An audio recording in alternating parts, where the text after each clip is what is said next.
Life can mold us into shapes we did not choose for ourselves. You may find you have grown more reserved, more cautious, or perhaps excessively kind and generous. This transformation is often not a conscious decision, but a necessary adaptation. It is a response to being wounded, disregarded, or betrayed. It stems from the hard-learned lesson that vulnerability is not always met with safety. The wounds of the heart and mind rarely show on the surface.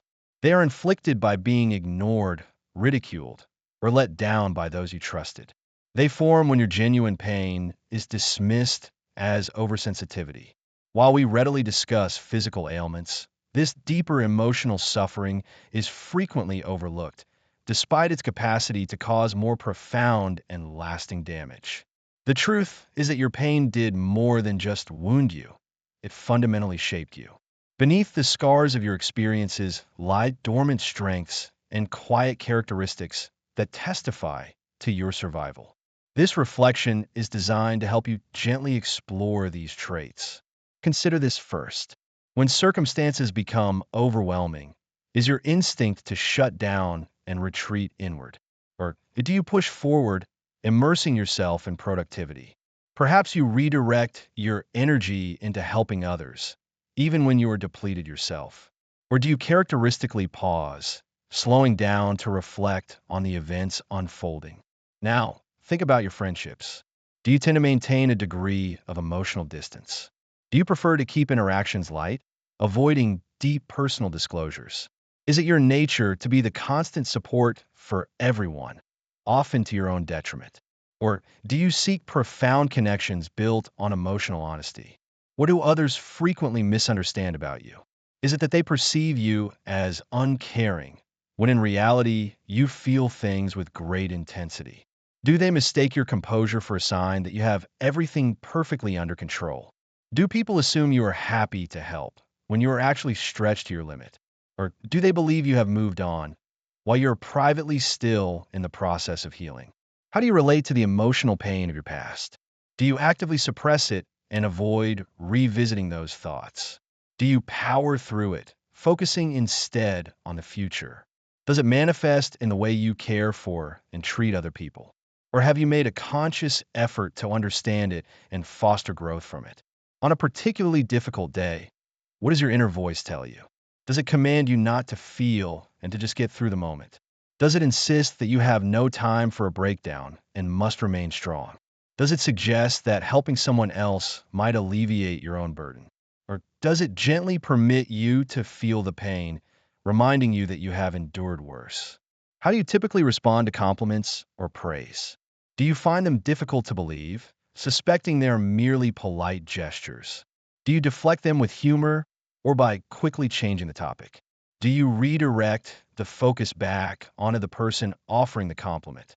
Or do you try to accept them gracefully, even if it feels uncomfortable? Finally, when someone oversteps your boundaries, what is your usual reaction?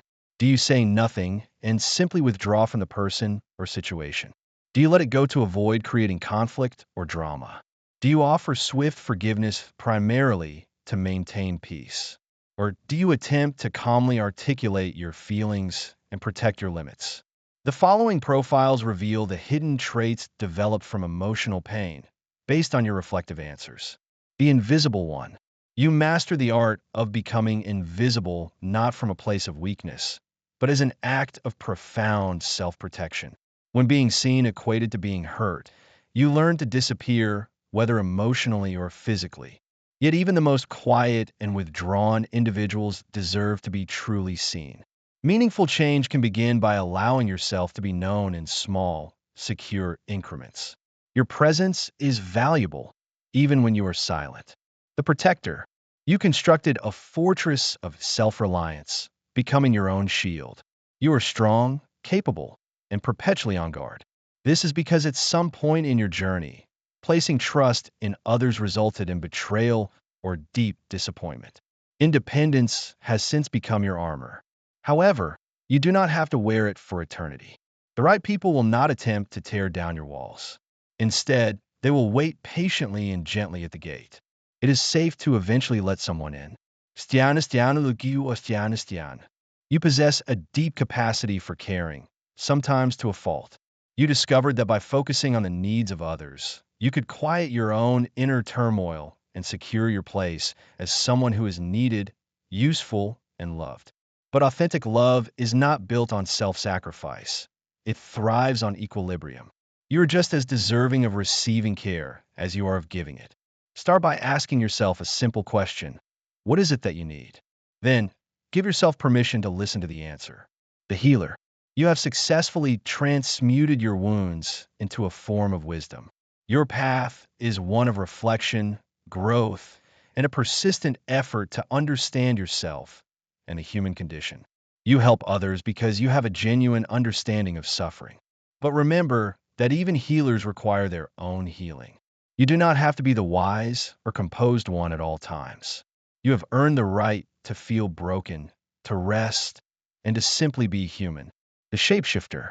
If your responses were varied, you are a master of adaptation. You have adjusted to every challenge life has presented.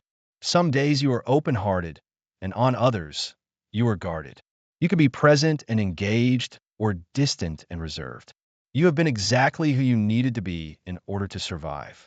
Now, the focus can shift from mere survival to true authenticity. The performance is over. Your true self, in all its soft, messy, and ever-changing glory, is more than enough. Regardless of the pattern you recognize in yourself, it does not define your entirety. It simply illuminates a chapter of your personal history. If that history is marked by pain, adaptation, and survival, you are in vast company. The weight of emotional pain is too often carried in silence and isolation. You understand what it is to persevere when you feel exhausted, unseen, or misunderstood. This capacity is not a sign of weakness. It is the very definition of resilience.